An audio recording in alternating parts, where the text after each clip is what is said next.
TR3 का result है। बहुत सारे ऐसे रिजल्ट हैं जो पेंडिंग हैं। सरकार उदासीन हो चुकी है। सरकार काम करना नहीं चाहती है। वो चाहती है कि अभी इलेक्शन का ज़माना आ रहा है, हम अगर रिजल्ट दे देते हैं तो मुझे बहाल करना पड़ेगा। स्थानांतरण जो नियमावली आई, उस स्थानांतरण नियमावली में सरकार ने मनमाने ढंग से सरकार ने टीचरों के तमाम तर एहसासात और जज्बात का कत्ल करते हुए उसके साथ प्रतिशोध की भावनाओं से ग्रसित होकर उसे प्रखंड को नहीं छोड़ाया बल्कि अनुमंडल को छोड़ाया। बरसों बरसों से जो शिक्षक काम कर रहे थे, उन्होंने अपने नसेमन को बनाया था, एक घोंसला को बनाया था, उस सारे घोंसले को उजाड़ देने का काम सरकार ने किया। शिक्षक जब तक उसका मानसिक संतुलन ठीक नहीं होगा, अस्थिर नहीं होगा, तब तक शिक्षा व्यवस्था पटरी पर नहीं आ सकती। बिल्कुल प्रतिशोध की भावनाओं से ग्रसित होकर शिक्षकों के साथ अन्याय कर रही है। बहाल करने का मनसा उसका नहीं है।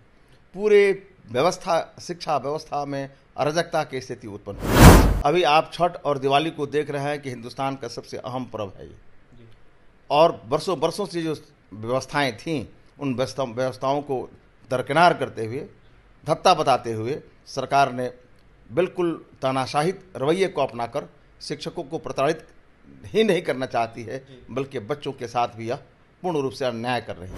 कौन सा पढ़ाई है महाराज? गरीब के बच्चे पढ़ने जाते हैं, आपके पास हाफ टाइम के बाद कोई बच्चा पढ़ना नहीं चाहता है। सिर्फ शिक्षक को घेर कर बेंच और डेस्क गिनवाया जा रहा है, रिपोर्ट बनवाया जा रहा है। बिहार में थर्ड फेज की शिक्षक बहाली को देखते हुए देखिए लगातार अभ्यर्थी जो है रिजल्ट की मांगे कर रहे हैं, और ऐसे में शिक्षा मंत्री के द्वारा लगातार यह कहा जा रहा है कि रिजल्ट जल्द से जल्द आ जाएगा। हमने एजेंसी को रिक्वेस्ट किया है, लेकिन अभ्यर्थियों के मन में उहापोह की स्थिति बनी हुई है कि आखिरकार रिजल्ट क्यों नहीं आ रहा है। इसके साथ ही देखिए छठ पूजा और दीपावली आने वाला है, इसको लेकर भी शिक्षकों के मन में यह सवाल उठ रहा है कि क्या उनको छुट्टी पहले की भांति मिलेगी। तमाम अनेक मुद्दों पर, अनेक विसंगतियों पर चर्चा करेंगे। ऐसे हमारे साथ बात करने के लिए MLC अफाक अहमद हैं, जुड़ेंगे, बात करेंगे। अफाक जी, जिस तरीके से TRE3 का रिजल्ट नहीं आ रहा है, इसको लेकर अभ्यर्थी सवाल पूछ रहे हैं, कैसे देख रहे हैं और क्या कहेंगे? सबसे पहले तो मैं आपको धन्यवाद देता हूं कि आपने इस अहम मुद्दे को मेरे सामने उठाकर लाया। बिहार में जो शिक्षा की व्यवस्था है, उस व्यवस्था से कोई व्यक्ति संतुष्ट नहीं। अभी आपने देखा होगा कि अभी स्थानांतरण जो नियमावली आई, उस स्थानांतरण नियमावली में सरकार ने मनमाने ढंग से सरकार ने टीचरों के तमाम तर एहसासात और जज्बात का कत्ल करते हुए उसके साथ प्रतिशोध की भावनाओं से ग्रसित होकर उसे प्रखंड को नहीं छोड़ाया बल्कि अनुमंडल को छोड़ा दिया। अनुमंडल से बाहर उसको स्थानांतरण के लिए नियमावली बना दिया, जो किसी भी तरह से तर्क संगत और न्याय संगत नहीं है। बरसों बरसों से जो शिक्षक काम कर रहे थे, उन्होंने अपने नसेमन को बनाया था, एक घोंसला को बनाया था, उस सारे घोंसले को उजाड़ देने का काम सरकार ने किया है।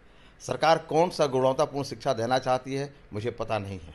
क्या प्रखंड में रहकर प्रखंड को चेंज करके शिक्षक जब तक उसका मानसिक संतुलन ठीक नहीं होगा, अस्थिर नहीं होगा, तब तक शिक्षा व्यवस्था पटरी पर नहीं आ सकता है। लेकिन सरकार बिल्कुल प्रतिशोध की भावनाओं से ग्रसित होकर शिक्षकों के साथ अन्याय कर रही है। मैं सरकार से पुनः मांग करता हूं कि सरकार ने जो अनुमंडल स्तर पर जो स्थानांतरण की नियमावली को बनाई है, उसमें संशोधित करते हुए उसको प्रखंड स्तर पर ले जाए, ताकि शिक्षकों के साथ न्याय हो सके। आखिरकार रिजल्ट में देरी क्यों हो रही है? दूसरी बात, ये जो TR3 का रिजल्ट है, बहुत सारे ऐसे रिजल्ट हैं जो पेंडिंग हैं। सरकार उदासीन हो चुकी है। सरकार काम करना नहीं चाहती है। वो चाहती है कि अभी इलेक्शन का ज़माना आ रहा है, हम अगर रिजल्ट दे देते हैं तो मुझे बहाल करना पड़ेगा। बहाल करने का मनसा उसका नहीं है। पूरे शिक्षा व्यवस्था में अराजकता की स्थिति उत्पन्न हो गई है। कई नियमावलियाँ अलग अलग तरह से बनाया जा रहा है, जो शिक्षक के हित में नहीं है, विद्यालय के हित में नहीं है, छात्रों के हित में नहीं है। जैसे आपने दुर्गा पूजा की छुट्टी देखा, अभी आप छठ और दिवाली को देख रहे हैं कि हिंदुस्तान का सबसे अहम पर्व है ये, और बरसों बरसों से जो व्यवस्थाएं थीं, उन व्यवस्थाओं को दरकिनार करते हुए, धत्ता बताते हुए सरकार ने बिल्कुल तानाशाही रवैये को अपनाकर शिक्षकों को प्रताड़ित ही नहीं करना चाहती है, बल्कि बच्चों के साथ भी यह पूर्ण रूप से अन्याय कर रही है। जब नेशनल फेस्टिवल जो है, इतना पवित्र और आस्था से जुड़ा हुआ ये पर्व है, इस पर्व में भी छुट्टी अगर ढंग से नहीं देती है तो लोग अपने फेस्टिवल का सेलिब्रेशन कैसे करेंगे।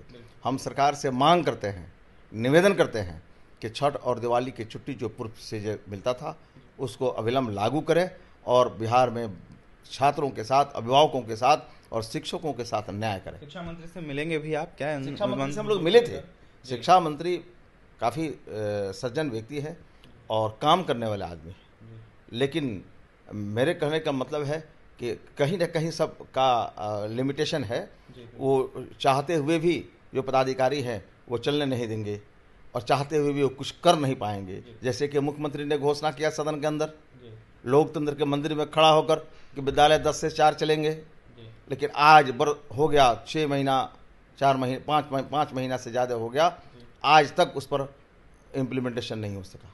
तो क्या कहेंगे? शिक्षा मंत्री कहेंगे कि हम देख लेंगे। जब बिहार का मुख्यमंत्री और बिहार के जो सबसे आला तरीन मनसब पर बैठा हुआ व्यक्ति, जो पूंछ पद पर बैठा हुआ व्यक्ति है और लोकतंत्र के मंदिर में खड़ा होकर बिहार का लोकतांत्रिक मुख्यमंत्री बोलता है कि 10 से 4 बजे तक हम विद्यालय चलेंगे, ये कहा अभी तक नहीं हुआ, तो वो तो कानून बन जाता है।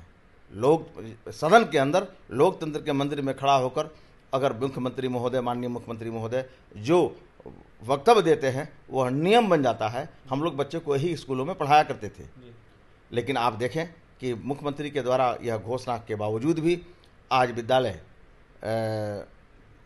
10 से 4 नहीं चल रहा है और हाफ टाइम जो सैटरडे को होता था वो हाफ टाइम भी नहीं हो रहा है। अफाक जी, क्या स्थानांतरण पदस्थापन पॉलिसी पर भी बात हुई थी शिक्षा मंत्री से आप लोगों की? हाँ, उन्होंने कहा कि आप लोग भी मुख्यमंत्री से मिलें और हमें जो करना है, जहाँ तक सहयोग करना हो करेंगे, और आगे चूँकि बिहार के मुखिया हैं उनसे मिलें, उनसे निवेदन करें।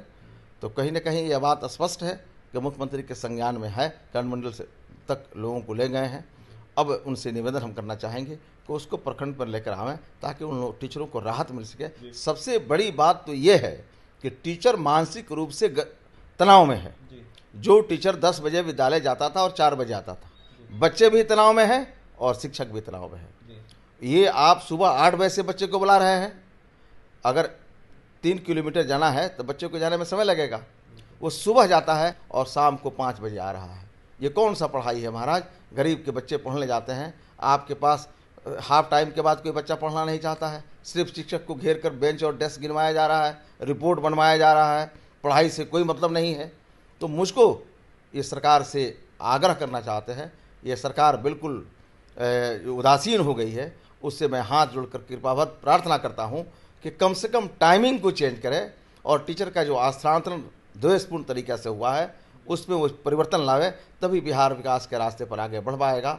और बिहार चूँकि यह महावीर का बिहार है, गौतम बुद्ध का बिहार है, यह शिक्षा का जननी रहा है और आज शिक्षा के लिए यह प्रदेश अन्य प्रदेशों की तरफ देख रहा है। जो शिक्षा प्रणाली इतना ध्वस्त हो गई है कि इसको मजबूत करने की आवश्यकता है। देखिए, शिक्षा प्रणाली जिस तरीके से ध्वस्त हो गई है इसको मजबूत करने की जरूरत है और ऐसे में शिक्षक नियमावली जो आई है शिक्षकों को देखते हुए स्थानांतरण पदस्थापन पॉलिसी, इसमें बदलाव की जरूरत है। आफाक अहमद थे हमारे साथ, जमकर कहीं ना कहीं मांग कर रहे थे और यह साफ कहते हुए नजर आ रहे थे कि शिक्षकों के साथ जो किया जा रहा है बिल्कुल उचित नहीं है। उनका जो स्थानांतरण पदस्थापन पॉलिसी है उसमें बदलाव की जरूरत है। इसके साथ ही TRT की रिजल्ट विलंब से विलंब जारी करने की मांग कर रहे थे। इसके साथ ही क्या कुछ कह रहे थे छठ पूजा और दीपावली की छुट्टी को लेकर आपने सुना है। देखने वाली बात यह होगी नीतीश कुमार हो या फिर शिक्षा विभाग को क्या कुछ इस पर फैसला लेता है। और भी तमाम खबरों के लिए बने रहे हमारे साथ। बहुत बहुत धन्यवाद।